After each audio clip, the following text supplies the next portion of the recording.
So our series continues this morning looking at the religions of the world. Today our topic is Buddhism. And I want to reiterate from last week that we are not here to judge other faiths, but to learn about their founding truths and see how we can work together to make our world a better place. And I think it's important that we will never all agree, all of us on this planet, about religion and faith and traditions. That will never happen. And I think that even all of us in the room won't agree what it means to be a Christian or even a Methodist, and that's okay. But what we can agree on is how we can best exhibit our faith. And learning about other faith traditions gives us the insight on how others view God and can eliminate some of the fear and ignorance that sometimes comes with not knowing. Knowledge will empower us. Applied knowledge will set us free to engage in ministries we haven't even thought of yet. And that, my friends, is really my aim of this series.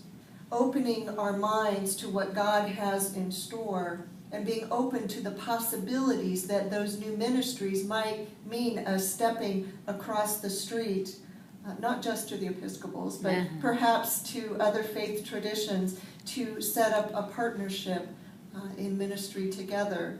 And that's really one of the things that we've already been doing with Nevadans for the Common Good. It's an interfaith movement, a group where folks from different faith traditions come together and work toward the greater good of Nevada.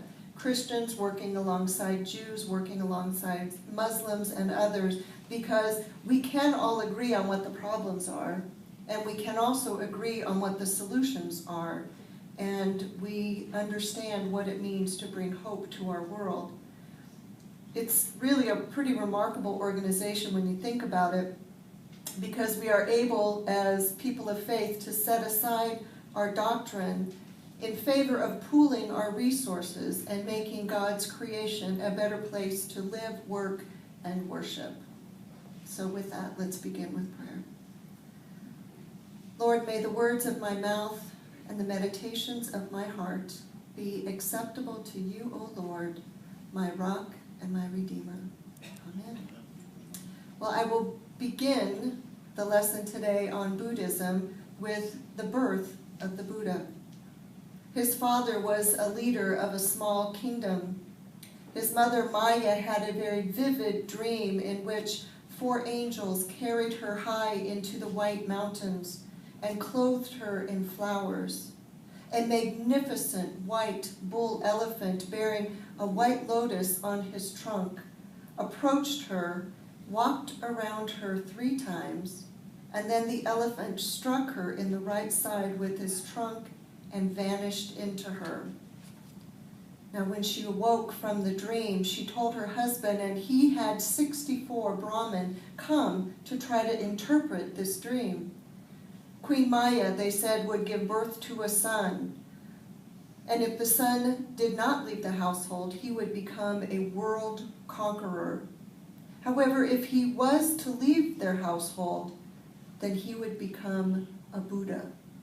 Now the word Buddha means awakened one, someone who has realized the enlightenment that ends the cycle of birth and death and brings liberation to suffering.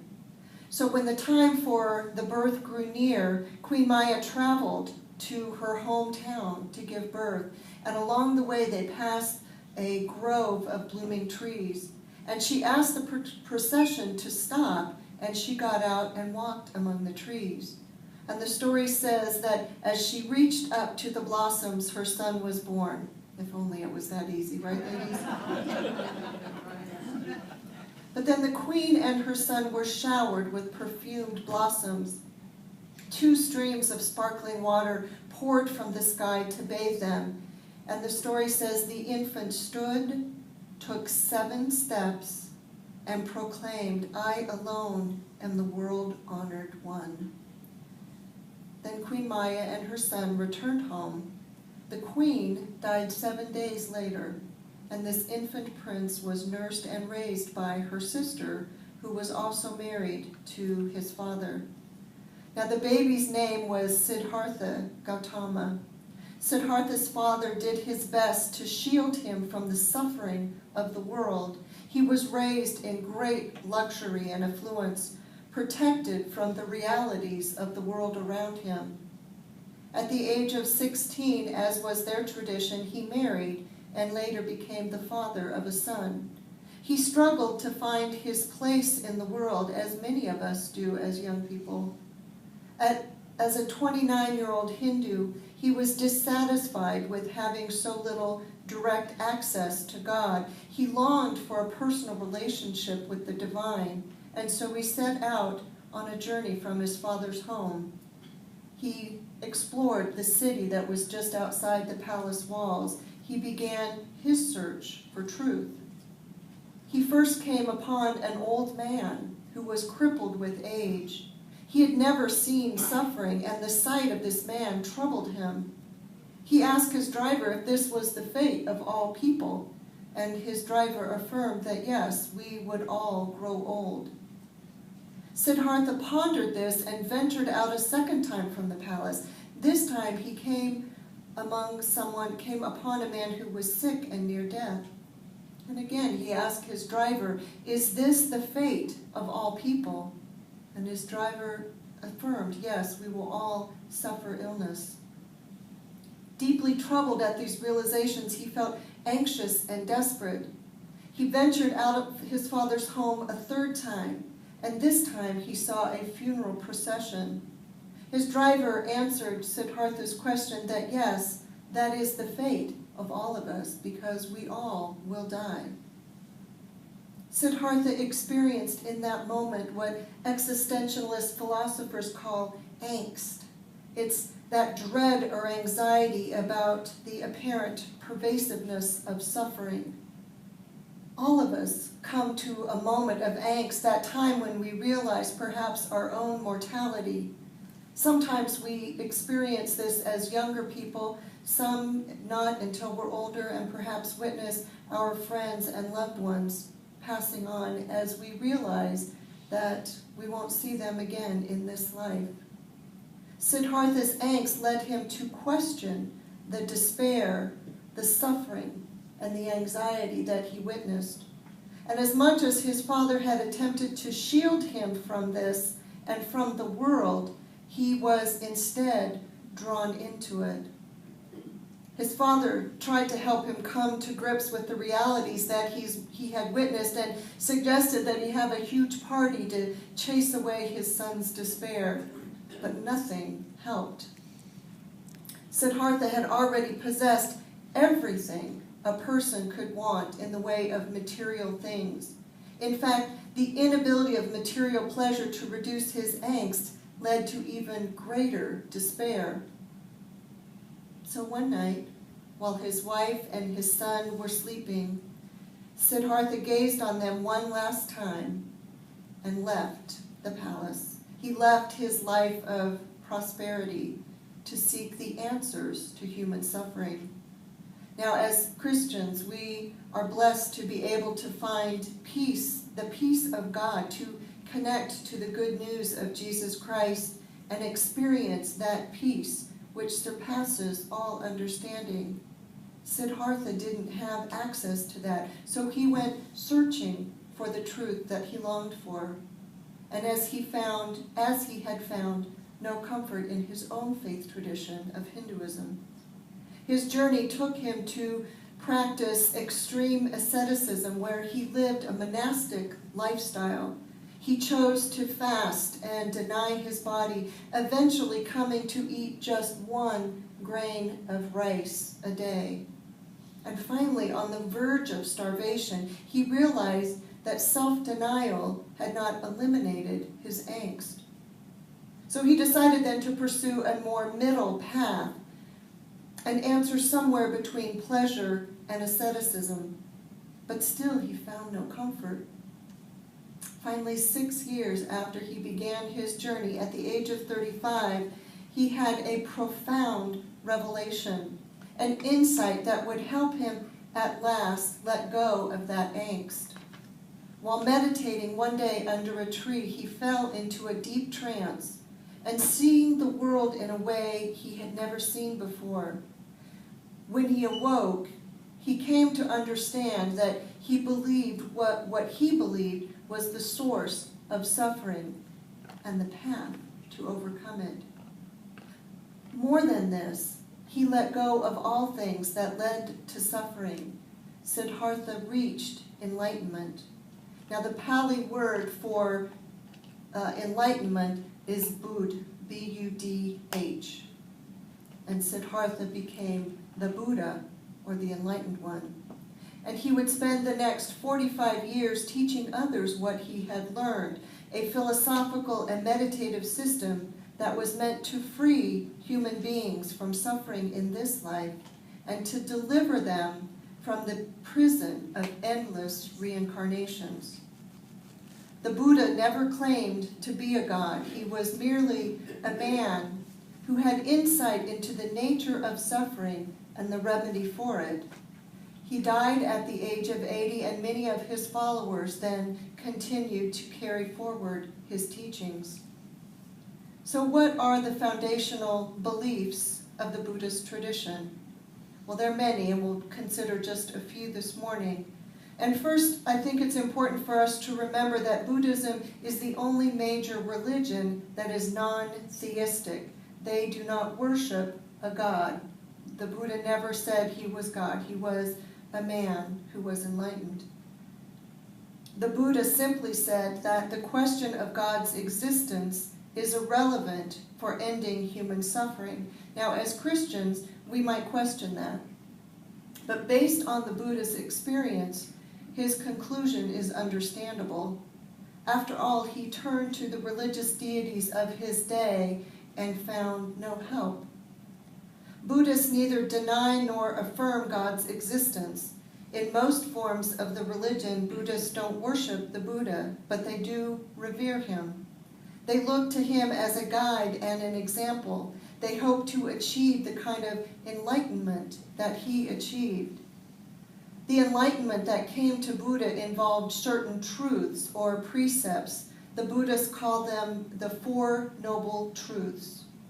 The first truth is that life is characterized by suffering. We all suffer. We all get sick. We are all hurt. We experience anxiety and stress. Nod your head if you've had any of those experiences. Okay, that's pretty universal. The second truth is suffering is caused by attachments. We suffer because we cling to life. We crave life, so we suffer when we face death. We crave to be loved, and we suffer when love is withdrawn. The third truth is that we can overcome these attachments. If we're able to detach ourselves from people or things, our suffering ceases, and we no longer need to be reborn and enter another life of suffering. And the fourth truth, the Holy Eightfold Path is the way to overcome suffering. Craving, ignorance, delusions, and their effects will disappear gradually as we progress on this path. Basically, how I understand it, the Buddhist philosophy is that we suffer because we are dissatisfied. We cling to those things which are in reality always changing. And if we can only retrain our minds to see all things as impermanent, we might no longer feel pain. And we might then, in turn, feel and find peace and joy. Now, this Holy Eightfold Path includes 8 qualities that you spend your lifetime striving for. They are ideals rather than absolutes. You seek them through meditation, but don't actualize them until you attain enlightenment. It sort of reminds me of our Wesleyan saying that we are all growing in grace to perfection, whereas we don't achieve perfection until we meet God. The Holy Eightfold Path includes these things: right views, right intention, right speech, right action, right livelihood, right effort, right mindfulness, and right concentration. Of course, the challenge for all of us would be what is right, but that's a whole nother discussion. Similar to the Hindu faith, the first six build up good karma, and Buddhists work to achieve good karma and avoid bad karma. And as Christians, we would affirm these paths as well. They are certainly worthy. In the last two, right mindfulness and right concentration, we find relief from anxiety and fear by controlling our desires and thoughts, in other words, through meditation. In a manner similar to Hinduism, Buddhists believe that the cycle of rebirth keeps us stuck in suffering. And that's why enlightenment is defined as the end of the cycle of rebirth. Translated, the term nirvana means extinction, as in putting out a flame. It refers to the end of the cycle of rebirth. For a Buddhist, nirvana is the end of the journey of our personal identity, when our energy is united with or dissipated into all other energy, and we no longer exist.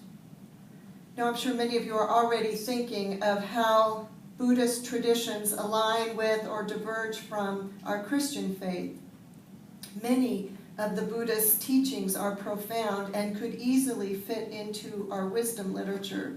I was reading some of his sayings this week, and it reminded me so much of the Wesleyan Quadrilateral. I thought, well, maybe John Wesley was a secret Buddhist. I don't know. But there's much that we can learn from the meditative practices that Buddhists emphasize. In fact, we are teaching, for those of you who are interested, a new meditation class on the Wednesdays, each Wednesday in May, starting at 7:35 after our Wednesday night worship services. We'd be happy to have any of you join us if you're interested. I think probably the biggest difference between our faiths is the fact that the Buddha looked for answers to human suffering outside of God, through the control of human desire and the mind. For us as Christians, God is at the very center of our faith. God is the creator of the universe and all that's within it, and everything expresses God's glory. Our faith affirms that not only are we God's children, we can and do know God personally, a faith that Siddhartha was unable to find. Christianity begins with the picture of God painted by the person of Jesus Christ, a God who has compassion for lost people. Ours is a God who is with us and helps us fear no evil, even when we walk through the valley of the shadow of death. Ours is a God who came among us to say, this is what I'm like, and this is my desire for you. Ours is a God who offers us peace in the midst of life's storms. God articulated a path for us, not an eightfold path, but a twofold path. Jesus said that the path of life could be summarized in 2 commandments. Love God with all your heart, mind, soul, and strength, and love your neighbor as yourself. In Christianity, God doesn't turn away from suffering. Rather, he experienced suffering on our behalf, along with a full range of human experiences. God chooses in Jesus Christ to experience aging, sickness, and death, and that angst that comes from them in order to save humankind. We have much to learn from our Buddhist friends. We need to learn to be still and to live in the moment. We need to be more mindful about prayer and meditation. We need to avoid attaching our things to wrong things, or attaching ourselves to wrong things. We need to recognize that the world is transient and not get upset about those things that just don't matter. We certainly have much to learn about nonviolence and justice and righteousness and love from our Buddhist neighbors. But I think we have a lot to offer them as well. We offer hope and peace through the good news that comes from trusting in God and in the promises of His Son, Jesus Christ. Let us pray.